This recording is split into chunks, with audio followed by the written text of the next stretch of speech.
ঝুম বৃষ্টিতে ছাদে চলে আসছি গাছগুলোকে একটু দেখতে। গাছগুলো কি সুন্দর ভিজে গেছে, সবুজ হয়ে গেছে। এই গাছে আপাতত পানি দেওয়ার টেনশন নাই। বর্ষাকালে এটাই সবচেয়ে ভালো লাগে।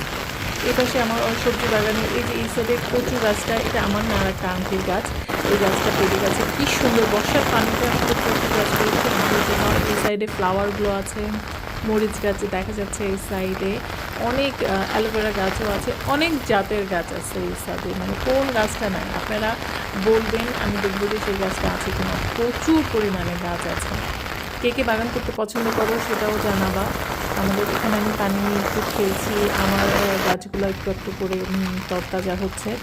ফ্লাওয়ারগুলো কি সুন্দর বাতাসে হাওয়ায় হাওয়ায় দুলে যাচ্ছে।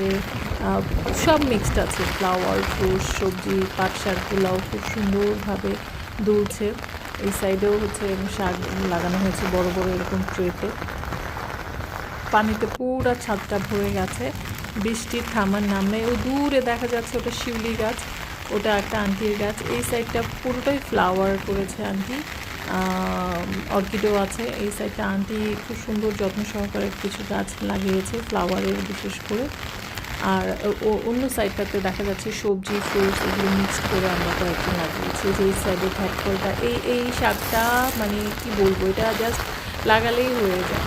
মানে বর্ষার পানি পেলেই দারুণভাবে এটা বেড়ে যায় খুব সুন্দরভাবে।